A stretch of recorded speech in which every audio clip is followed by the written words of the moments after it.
Hello everyone. Today I shall speak on Swadeshi movement in British India.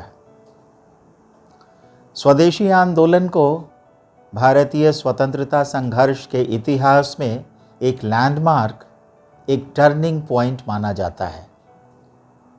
Curzon द्वारा 1905 में बंगाल के विभाजन एवं इसकी पृष्ठभूमि के विषय में मैंने पूर्व के एक video genesis of militant nationalism में बात की है। आज मैं स्वदेशी आंदोलन की विचारधारा एवं इससे संबंधित कुछ गतिविधियों पर बात करूंगा, जिन्हें आधार बनाकर सिविल सेवा परीक्षाओं एवं यूजीसी की राष्ट्रीय पात्रता परीक्षा में बहुविकल्पीय प्रश्न पूछे जा सकते हैं। ब्रिटिश सरकार द्वारा बंगाल विभाजन की घोषणा के साथ ही भारत का स्वतंत्रता संघर्ष एक नए युग, एक नए चरण में प्रविष्ट होता है। मॉडरेट्स द्वारा प्रयुक्त तकनीकें जैसे पिटीशन, प्रेयर, मेमोरेंडम, सार्वजनिक बैठक और प्रेस कैंपेन अब तक फ्यूटाइल और अप्रभावित साबित हो चुके थे। राष्ट्रवादियों का एक बड़ा वर्ग था जिसे मॉडरेट्स की मेंडिकेंट पॉलिटिक्स या भिक्षावृत्ति की राजनीति स्वीकार नहीं थी। यह वर्ग ग्राम विकास, स्वदेशी उद्योग, राष्ट्रीय विद्यालय आदि के माध्यम से सेल्फ हेल्प पर बल देने लगा था। इस संदर्भ में पहला नाम गुरु रविंद्रनाथ टैगोर का लिया जा सकता है, जिन्होंने 1904 में ही स्वदेशी समाज शीर्षक से आत्मनिर्भर गांवों का एक ब्लूप्रिंट तैयार कर लिया था। शीघ्र ही बंगाल में कई समितियां या स्वयंसेवी संस्थाएं अस्तित्व में आ गईं, जो गांव-गांव में स्वदेशी का प्रचार प्रसार करती थी। मैं यहाँ वैसी ही कुछ प्रमुख समितियों की बात करूँगा जो परीक्षा की दृष्टि से महत्वपूर्ण हैं। सबसे पहले स्वदेश बांधव, जिसके संस्थापक अश्विनी कुमार दत्त थे। स्वदेश बांधव का मुख्यालय बारिसल या बाकरगंज था। इसके बाद अनुशीलन समिति, जिसकी स्थापना प्रमोद मित्र और सतीश चंद्र बसु ने की थी। इसका मुख्यालय कैलकाटा में था। अनुशीलन समिति की एक शाखा ढाका में भी थी, जिसके संस्थापक पुलिन बिहारी दास थे। 1905 में ही कैलकाटा में एक अन्य संस्था स्थापित की गई, एंटी सर्कुलर सोसाइटी, जिसके संस्थापक सचिंद्र प्रसाद बोस थे। इसकी स्थापना बंगाल सरकार के मुख्य सचिव R.W. कार्लाइल द्वारा जारी सर्कुलर के विरोध में की गई थी। उल्लेखनीय है कि इस सर्कुलर द्वारा बंगाल के जिलाधिकारियों और दंडाधिकारियों को निर्देश दिया गया था कि वे राजनीति में लिप्त विद्यार्थियों के साथ सख्ती से निपटें। इन समितियों की एक महत्वपूर्ण उपलब्धि यह थी कि स्वदेशी युग में उन्होंने गांवों में लोगों में आपसी झगड़ों और मतभेदों में मध्यस्थ की भूमिका निभाई और उनका सफलतापूर्वक निपटारा किया। लोगों के साथ संपर्क स्थापित करने में उन्होंने जात्रा जैसे बंगला लोक नाट्य का भी खूब प्रयोग किया। इस संदर्भ में मुकुंद दास का नाम उल्लेखनीय है, जिनके मातृपूजा जैसे अनेक लोक नाट्यों द्वारा स्वदेशी का संदेश बंगाल के गांव-गांव में पहुंचा।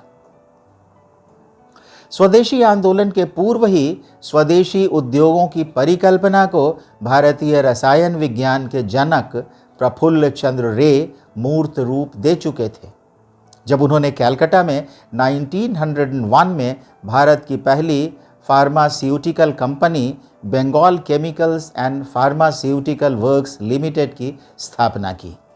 इसके बाद नील रतन सरकार, जो एक मेडिकल साइंटिस्ट थे, उन्होंने बंगाल इम्यूनिटी फार्मा की स्थापना की, जहां सीरम और वैक्सीन तैयार किए जाते थे। नील रतन सरकार ने इसके अतिरिक्त national tannery, national soap factory Rangamati tea company जैसे अन्य स्वदेशी उद्योगों की भी स्थापना की। नीलरतन सरकार को बच्चों में लिवर सिरोसिस के उपचार में विशेषज्ञता हासिल थी, बल्कि कह सकते हैं कि उन्हें इस फील्ड का पायनियर माना जाता है। इनके अतिरिक्त सत्य सुंदर देव ने कैलकाटा पॉटरीज नामक भारत की पहली पॉटरी फैक्ट्री स्थापित की। राष्ट्रीय शिक्षा का प्रचार प्रसार स्वदेशी आंदोलन का एक प्रमुख उद्देश्य था। इस दृष्टि से 1902 में सतीश चंद्र मुखर्जी द्वारा कैलकाटा में स्थापित द डॉन सोसाइटी उल्लेखनीय है। डॉन सोसाइटी ने अपनी पत्रिका डॉन द्वारा भारतीय शिक्षा, संस्कृति एवं दर्शन को जन सुलभ करने का प्रयास किया। सतीश चंद्र मुखर्जी एवं अन्य राष्ट्रवादी नेताओं के प्रयत्न से 1905 में कैलकाटा में नेशनल काउंसिल ऑफ एजुकेशन की स्थापना हुई, जिसने बंगाल नेशनल कॉलेज एवं बंगाल टेक्निकल इंस्टीट्यूट की स्थापना की। 15 अगस्त 1906 को श्री अरविंद बंगाल नेशनल कॉलेज के प्रथम प्राचार्य बने। स्वदेशी के प्रचार प्रसार में पत्र पत्रिकाओं की भूमिका बड़ी उल्लेखनीय रही। इनमें बिपिन चंद्र पाल द्वारा संपादित न्यू इंडिया, अरविंद घोष द्वारा संपादित वंदे मातरम, ब्रह्म बांधव उपाध्याय द्वारा संपादित सांध्य एवं भूपेंद्र नाथ दत्त द्वारा संपादित युगांतर महत्वपूर्ण है। अन्य पत्र पत्रिकाओं में शिशिर कुमार घोष एवं मोतीलाल घोष द्वारा स्थापित अमृत बाजार पत्रिका, कृष्ण कुमार मित्र की संजीवनी एवं रामानंद चट्टोपाध्याय द्वारा संपादित प्रवासी एवं मॉडर्न रिव्यू की भूमिका भी बड़ी महत्वपूर्ण है। बहिष्कार या बॉयकॉट स्वदेशी आंदोलन का एक अनिवार्य घटक था। ब्रिटिश वस्तुओं के बहिष्कार का सुझाव सर्वप्रथम कृष्ण कुमार मित्र ने 13 जुलाई 1905 को अपने साप्ताहिक संजीवनी में दिया था। इसके पश्चात 1907 में महर्षि अरविंद ने वंदे मातरम में लेखों की एक श्रृंखला लिखी, जिनका डॉक्ट्रिन ऑफ पैसिव रेसिस्टेंस शीर्षक से पुनः प्रकाशन हुआ। अपने इन लेखों में महर्षि अरविंद स्वदेशी एवं सेल्फ हेल्प को अपर्याप्त मानते हैं और स्वदेशी के साथ साथ ब्रिटिश वस्तुओं, सरकारी कार्यालयों, विद्यालयों, महाविद्यालयों और न्यायालयों के बहिष्कार पर बल देते हैं। सुरेंद्रनाथ बनर्जी ने संपूर्ण देश का भ्रमण कर लोगों से मैनचेस्टर में बने कपड़ों एवं लिवरपूल से आयातित नमक का बहिष्कार करने की अपील की।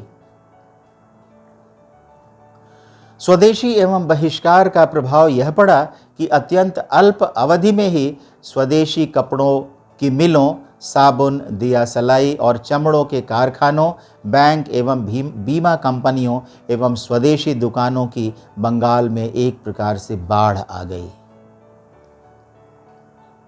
औद्योगिक अशांति, इंडस्ट्रियल अनरेस्ट स्वदेशी युग की एक विशिष्टता थी।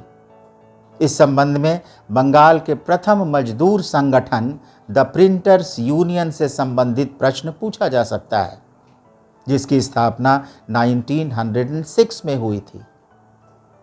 1906 में ही अश्विनी कुमार बैनर्जी ने जूट मिलों में काम करने वाले श्रमिकों को बजबज में इंडियन मिल हैंड्स यूनियन नामक एक श्रमिक संगठन में संगठित किया। बंगाल में मजदूरों को संगठित करने एवं उनका हड़ताल आयोजित करने में श्याम सुंदर चक्रवर्ती ने महत्वपूर्ण भूमिका निभाई। इसी प्रकार 1906 में लियाकत हुसैन ने पटना में ईस्ट इंडिया रेलवे स्ट्राइक के आयोजन में अग्रणी भूमिका निभाई। स्वदेशी आंदोलन का प्रभाव साहित्य, संगीत, कला एवं विज्ञान के क्षेत्र में भी देखा गया। गुरु रविंद्रनाथ टैगोर ने स्वदेशी काल में ही आमार सोनार बांग्ला नामक गीत की रचना की। उनके उपन्यास गोरा एवं घरे बाइरे में स्वदेशी युग की प्रतिध्वनि स्पष्ट रूप से देखी जा सकती है।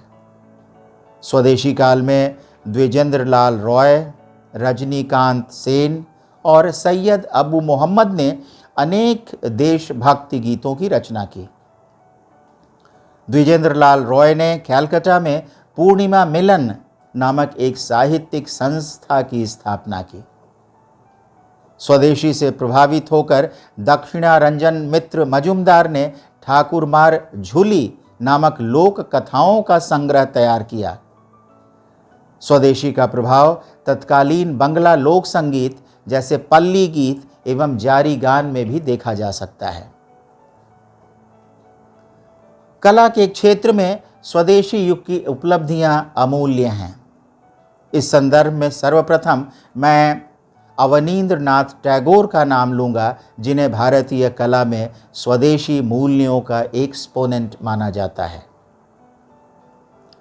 उन्हें बंगाल स्कूल ऑफ आर्ट एवं Indian school of oriental art का संस्थापक माना जाता है। कला समीक्षकों ने उनकी पेंटिंग भारत माता को उसकी सर्वश्रेष्ठ कृति माना है। आधुनिक भारतीय कला के एक अन्य एक्सपोनेंट नंदलाल बोस थे। उनके संबंध में एक महत्वपूर्ण तथ्य यह है कि उन्होंने अपने शिष्य राम मनोहर बोस के साथ मिलकर भारतीय संविधान की मूल प्रति को अपने चित्रों से डेकोरेट किया, सजाया। जगदीश चंद्र बोस की पादप अनुक्रिया, प्लांट रिस्पॉन्सेज से संबंधित वैज्ञानिक खोजों ने भी स्वदेशी युग में लोगों में देशभक्ति एवं आत्मसम्मान का भाव पैदा किया। बंगाल के स्वदेशी आंदोलन की प्रतिध्वनि भारत के कुछ अन्य भागों जैसे पंजाब, महाराष्ट्र एवं मद्रास में भी सुनाई पड़ी। पंजाब में लाजपत राय ने पंजाबी नामक समाचार पत्र का प्रकाशन प्रारंभ किया, जिसका लक्ष्य सेल्फ हेल्प की भावना का प्रचार प्रसार करना था। उन्होंने यंग इंडिया नामक एक पुस्तक की भी रचना की। इसी उद्देश्य से अजीत सिंह ने लाहौर में अंजुमन ए मोहिब्बन ए वतन अथवा society of lovers of their country नामक एक संगठन की स्थापना की। उन्होंने भारत माता नामक एक पत्र का प्रकाशन भी प्रारंभ किया।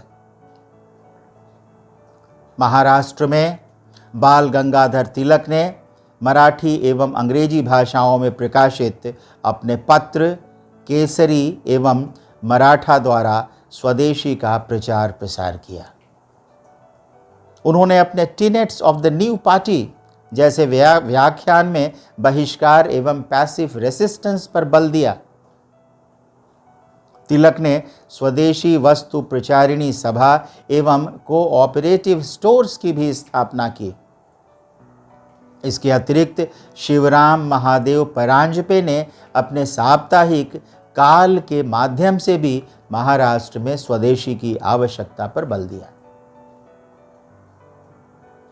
स्वदेशी का प्रभाव मद्रास में भी पड़ा, जहां ट्यूटिकोरिन में चिदम्बरम पिल्लई ने 1906 में स्टीमर से कोलंबो जाने आने के लिए एक स्टीम नेविगेशन कंपनी की शुरुआत की। उन्होंने ट्यूटिकोरिन कोरल मिल में मजदूरों की एक हड़ताल का भी नेतृत्व किया। ट्यूटिकोरिन में उग्र राष्ट्रवाद से प्रभावित एक अन्य राष्ट्रवादी सुब्रमण्यम शिव थे, जिन्होंने धर्म परिपालन समाज की स्थापना की और ज्ञान भानु नामक एक मासिक पत्र की नींव रखी। यहाँ गुजरात के दो संपन्न किसान भाइयों कुंवर जी एवं कल्याण जी मेहता का नाम भी उल्लेख करने योग्य है, जो 1907 में INC के सूरत अधिवेशन में लाल बाल पाल से इतने अधिक प्रभावित हुए कि वहां से लौटकर उन्होंने पटीदार युवक मंडल नामक एक संगठन की स्थापना की। इसी प्रकार सैयद हैदर रजा का नाम भी उल्लेखनीय है, जिन्होंने दिल्ली में स्वदेशी का प्रचार प्रसार किया। उग्र राष्ट्रवाद की प्रतिध्वनि 1906 में आईएनसी के कैलकाटा अधिवेशन में स्पष्ट रूप से सुनी गई, जहां दादा भाई नौरोजी ने अपने अध्यक्षीय भाषण में आईएनसी का लक्ष्य निर्धारित करते हुए स्वशासन एवं स्वराज जैसे शब्दों का प्रयोग किया। सेल्फ गवर्नमेंट और Swaraj like that of the United kingdom और द कॉलोनीज। यह सत्य है कि नौरोजी की भाषा में अस्पष्टता थी, क्योंकि कम से कम 1931 के वेस्टमिंस्टर अधिनियम के पारित होने तक तो ब्रिटेन एवं उसके उपनिवेशों अथवा डोमिनियन की राजनीतिक व्यवस्थाओं में पर्याप्त अंतर था। पर फिर भी इस बात से इनकार नहीं किया जा सकता है कि 1905-6 तक उग्रवाद ने स्वतंत्रता संघर्ष में स्पष्ट रूप से अपनी उपस्थिति दर्ज कर ली थी और नरम दलीय नेता इसे नज़रअंदाज कर पाने में समर्थ नहीं थे। 1907 में आयोजित आईएनसी के सूरत अधिवेशन ने उदारवादियों और उग्र राष्ट्रवादियों के बीच के वैचारिक मतभेद को स्पष्ट कर दिया। 1907 में आईएनसी का अधिवेशन नागपुर में प्रस्तावित था, पर फिरोज शाह मेहता एवं अन्य उदार राष्ट्रवादियों के प्रयास से इस अधिवेशन का आयोजन सूरत में हुआ, जिसकी अध्यक्षता रास बिहारी घोष ने की।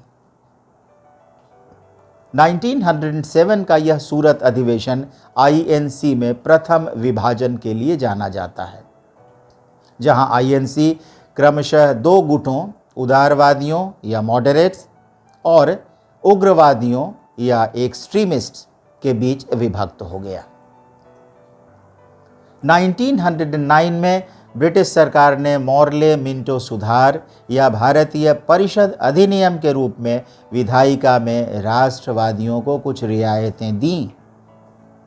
इसने ब्रिटिश भारत के संवैधानिक इतिहास में पहली बार विधायिका में सदस्यता के लिए निर्वाचन के सिद्धांत को मान्यता दी, पर इसके साथ ही इसने भारतीय मुसलमानों के लिए एक पृथक निर्वाचक मंडल, सेपरेट इलेक्टोरेट्स अथवा पृथक प्रतिनिधित्व का प्रावधान किया। दिसंबर 1911 में ब्रिटिश सम्राट जॉर्ज फिफ्थ के सम्मान में आयोजित दिल्ली दरबार में स्वयं सम्राट ने अपनी उपस्थिति में बंगाल विभाजन को निरस्त किए जाने की घोषणा की। तत्कालीन वॉयसरॉय हार्डिंज और सेक्रेटरी ऑफ स्टेट क्रीव ने सम्राट के इस निर्णय को उचित करार दिया। होम मेंबर जेंकिंस, जिन्होंने तो यहाँ तक कहा था, until we get rid of the partition ulcer we shall have no peace, उन्होंने इस निर्णय के प्रति गहरा संतोष व्यक्त किया।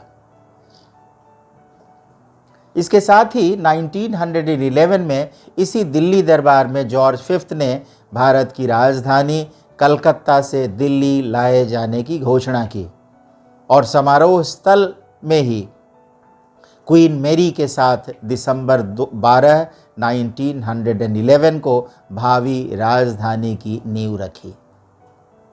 इस प्रकार भारत की राजधानी के स्थानांतरण की घोषणा भी लॉर्ड हार्डिंज के कार्यकाल में ही की गई।